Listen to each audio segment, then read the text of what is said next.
Bueno, antes que nada, un gusto estar en Chile. Soy de Paraguay y primera vez aquí, muy contento y estar aquí es un verdadero honor. Bueno, como verán, mi discapacidad la llevo desde siempre. Me movilizo en silla de ruedas desde siempre, pero tengo la suerte de decir que eso jamás fue un impedimento para desarrollarme plenamente. Eso le debo, sin lugar a duda, a una familia extraordinaria, la que pueden ver a su izquierda. Mi papá, que fue una persona que sin lugar a duda fue muy duro con la educación de tanto mía como con mis hermanas, pero sobre todo conmigo. Y por otro lado, una madre que fue sumamente sobreprotectora y me cuidó como si yo fuese una joyita. Creo que esa combinación fue perfecta para que hoy yo pueda ser un activista social. Sobre todo teniendo en cuenta que en todo momento me hicieron recordar que mi situación, mi realidad era una excepción a la regla. También dos hermanas fenomenal que siempre me cuidaron, me atendieron y siempre me dieron mi lugar. En ningún momento fui apartado de cualquier actividad familiar que se haga. Bueno, en el año 88 yo empiezo el colegio. En el año 88 en Paraguay se vivía una dictadura. El dictador Stroessner para el mundo decía que en Paraguay no existía la discapacidad. Paraguay, los problemas sociales no era un problema, no existía eso era de otros países. Entonces, evidentemente, la concienciación en la ciudadanía, las oportunidades de una persona con discapacidad no existía por el mismo entorno en que estábamos. No obstante, yo tuve la oportunidad de entrar en un colegio privado, ¿cierto? Pero un colegio que me abrió las puertas y era la única persona con discapacidad. El colegio se adecuó a mis necesidades. Para cualquier ladrillo preguntaban si eso significaría un problema en mi mundo.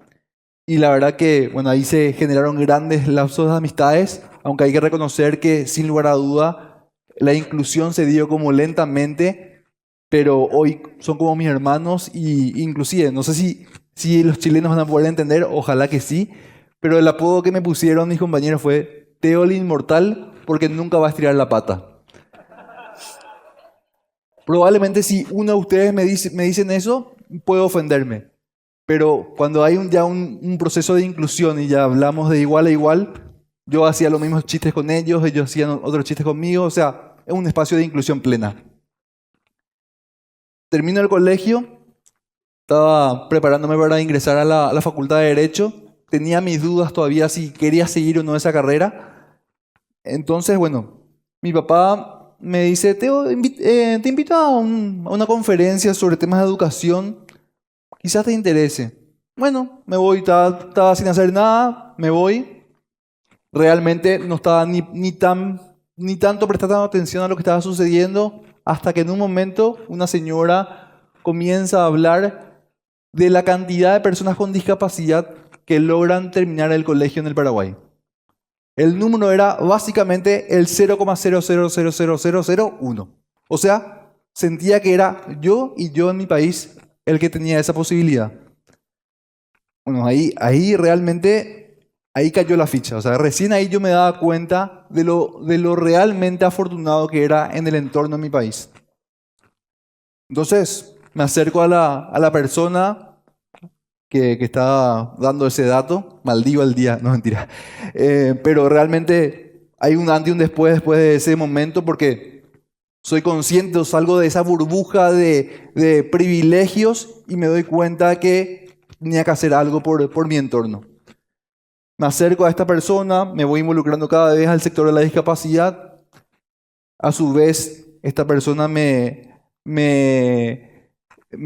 presenta a un abogado muy prestigioso en el Paraguay, una persona, a un abogado ciego de gran trayectoria a nivel nacional e internacional, quien me formó en todo lo que es el activismo social y los derechos de las personas con discapacidad.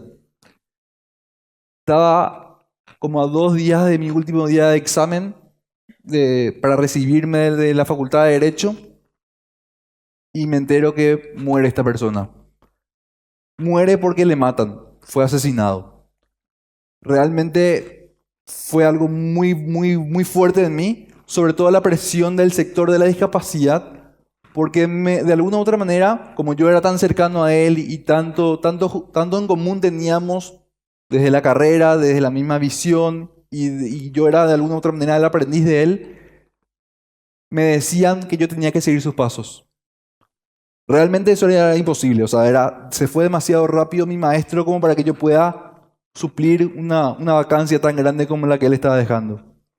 Me costó mucho entender yo mismo que no tenía que seguir el liderazgo que él tenía, que cada uno es diferente, que cada uno tiene formas diferentes de actuar y no tengo por qué, es imposible, todos somos diferentes, entonces era imposible replicar ese modelo, pero sí quedó en mí ese compromiso en honrar su trabajo y en proyectarme como activista social.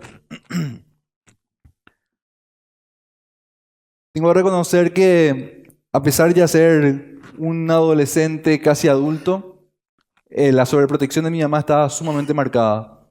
El cordón umbilical no se cortaba jamás, tanto así que yo tenía unos 20 buenos años y mi mamá inclusive me ayudaba en el aseo personal.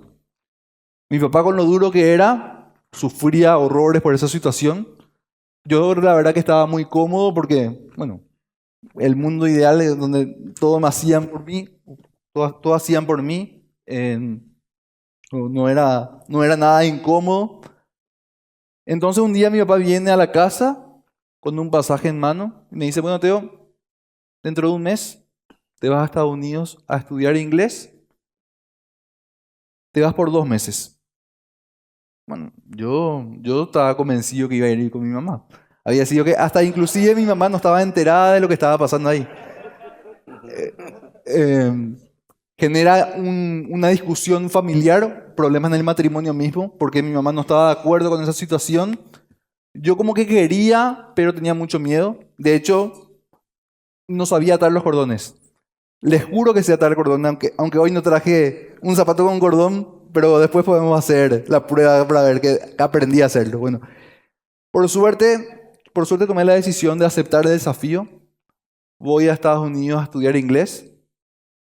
Aprendí a tener una vida independiente, realmente no a estudiar inglés, porque mi papá como que se encargó también de enviarme a un lugar de muchos latinos, entonces hablaba más español que inglés, pero tuve una vida independiente que eso hizo que hoy pueda estar aquí y también viajar como activista social a diferentes países del mundo y también inclusive por placer mismo.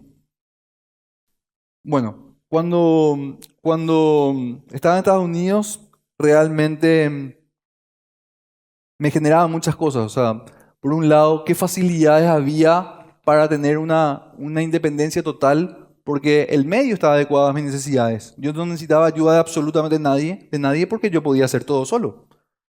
Em, y la verdad que me generaba un temor muy grande el tener que volver a mi país y tener que enfrentarme a todos esos sinnúmeros de barreras arquitectónicas e inclusive sociales para que yo pueda desarrollarme plenamente. De hecho, tuve inclusive ofrecimiento de la misma universidad donde estaba estudiando inglés de hacer la carrera ahí mismo. Me generó una duda tremenda porque por un lado la presión que tenía de Paraguay de cubrir una vacancia tan grande como la de este abogado ciego que les contaba. Por otro lado, el placer de vivir tan cómodamente en un país con todas las oportunidades del mundo y tener que volver a mi país.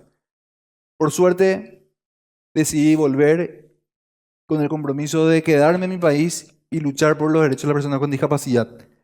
Sobre todo entender que muchas veces voy a un restaurante y viene el mismo propietario del restaurante, me ayuda a subir las escaleras y yo tenía como mucha vergüenza del favor que me estaba haciendo. Hoy entiendo perfectamente que no me está haciendo ningún favor, sino que en realidad está él incumpliendo una norma a no tener las adecuaciones y así también yo no tengo por qué ni siquiera darle las gracias, sino que realmente reclamar lo que es mi derecho, que es tener un mundo mucho más amigable a mis necesidades.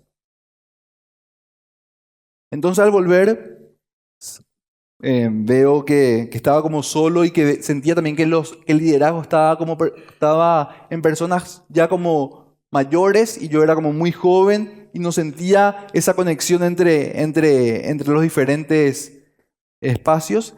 Es por ello que me junto con un grupo de amigos, con personas con discapacidad y sin discapacidad y formamos lo que es Parigual.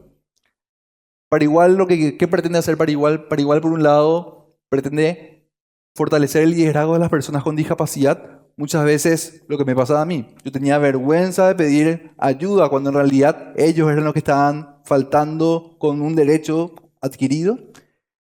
También concienciar a la ciudadanía en sí sobre las necesidades de las personas con discapacidad y, bueno, hacer sobre todo cosas de repente que al joven le parezca interesante, concursos de fotografías, sacando las barreras arquitectónicas, lo mismo de videos, todo relacionado a la inclusión y promover una inclusión en la sociedad.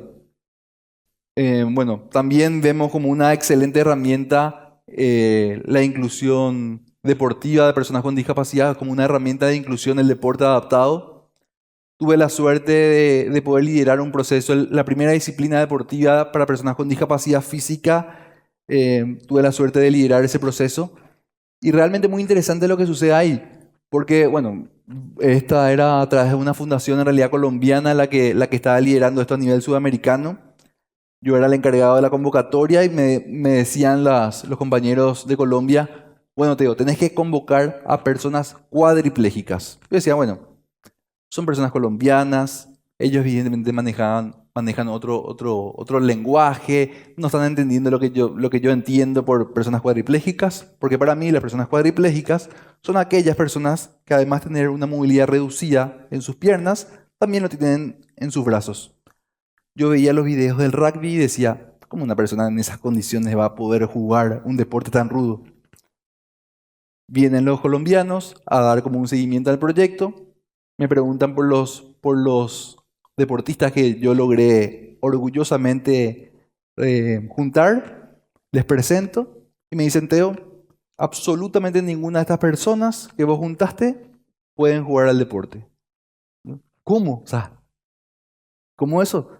Sí, yo, a pesar de tener varios años en la inclusión, prejuzgué, limité las capacidades de las personas, me equivoqué tremendamente, fue un golpe fuertísimo porque yo me creía el conocedor en inclusión y sin embargo, con la práctica constante se puede lograr una gran movilidad. Cierto, nosotros, personas parapléjicas que tenemos una movilidad reducida en los brazos, también jugamos porque la única disciplina que el Paraguay otorga a estas personas con discapacidad, pero a nivel internacional solamente las personas cuadriplégicas pueden jugar.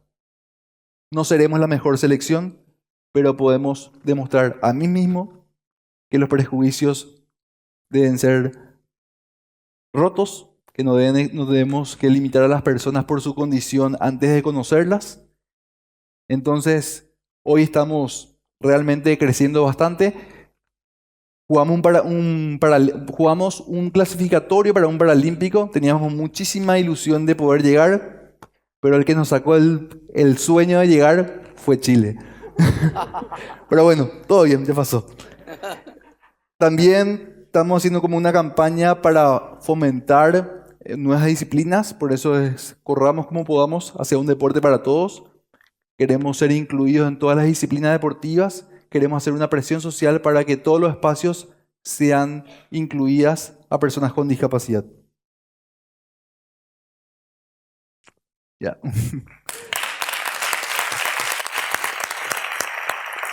Olvidé algo importante. Y el sueño que tengo yo, sin lugar a duda, es construir una sociedad inclusiva donde no se tenga miedo de, de multas por parte del Estado por incumplir esas normas o que tengamos miedo del escracho público, entonces respetamos a los derechos de las personas con discapacidad. Me encantaría que esa inclusión se dé porque descubrimos la riqueza que hay en esa diversidad. No sé si voy a lograr ese sueño, pero por lo menos quiero tener la seguridad que en el paso que tengo por la vida intenté lograr una igualdad de condiciones para todas y todas.